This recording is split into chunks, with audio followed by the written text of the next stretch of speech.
of his family for census. That's why Joseph and Mary came here. There were a lot of people, it was overcrowded, and they could rent only a small part of a house that was of a technical use, so for keeping of the flock or for something else. So it was really not an inhabited part of the house, but one of the caves that were used for different technical reasons. So our Lord was born in such a cave, not only in a very simple country and in a very simple city, but even not in a real house. It is very important. And of course it was not one cave, there were several caves that belonged to that house. Of course this place was important for the Christians, in spite that Jesus himself probably he never visited Bethlehem after he was born here. In the 4th century, when Queen Helen was in her pilgrimage to the Holy Land, and she started to build a lot of churches and monasteries here, especially on the holy places. A church was built, a basilica was built in Bethlehem also.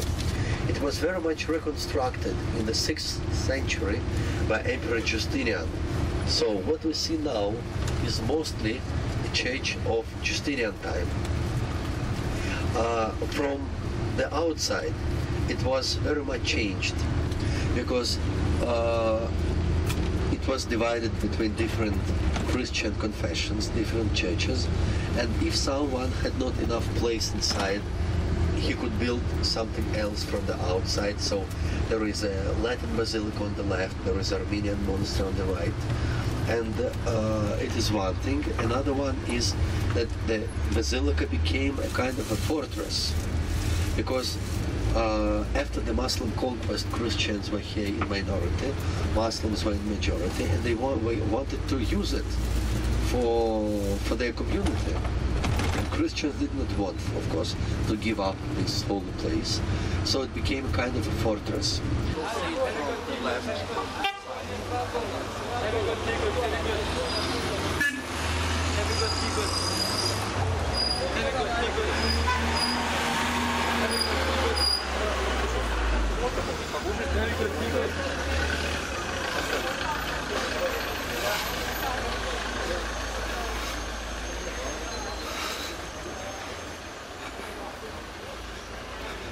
Русские есть?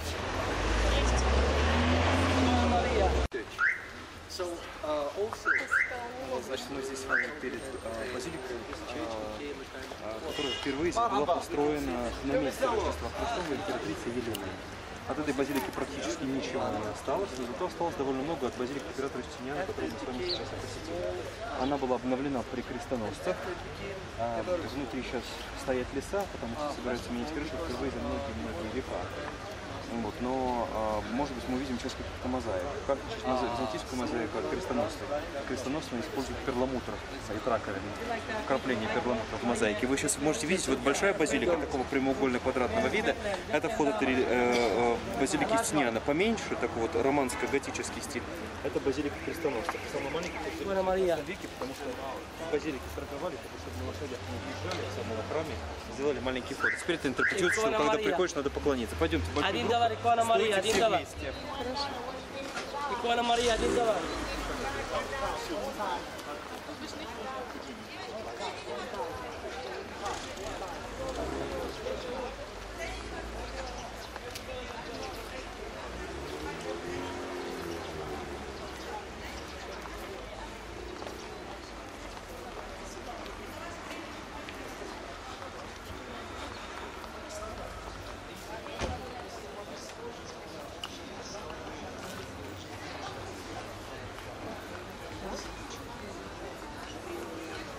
Давайте встанем на минутку, Саша.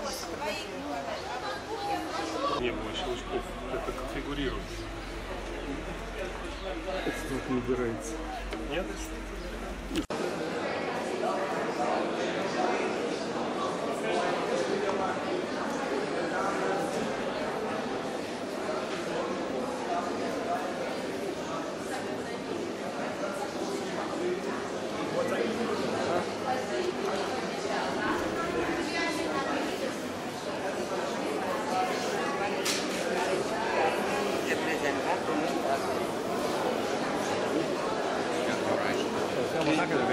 So here is the basilica. Don't give this choir. Очередь. Q. What is Q? That is really very, very huge. So we'll think what to do with it. But it's not the most important. The most important is that we are inside of one of the most ancient basilicas. It was built in the 4th century in the beginning, but what we have from the 4th century, from St. Helen's time, it is the mosaics downstairs. These are the mosaics of the floor of the level of the church of the 4th century. After it grew much larger in time of Justinian. Все, полетели. Нереально. Можно вечером приехать. Когда будем возвращаться, можно зайти в церковь. Вот так сделать. Будет открыто? Да, чтобы для семьи открыто. So, in the 6th century, Justinian, who was a great builder and who built Sinai Monastery, who built St. Sabas Monastery, and also he built St. Hagia Sophia in Constantinople. So this church was also reconstructed in his time. As for the mosaics, we don't have mosaics of the 6th century at all. We have mosaics of the 12th century. 12th century, they are on the walls, but now, especially during the restoration, we see nothing here. The altar is on the eastern side of the church, and the cave of Nativity is downstairs. So the altar and all the church is built over the cave of Nativity. And there are also two other very important. Because on the left side from the altar, there is a cave of Saint Geronimus. What is it?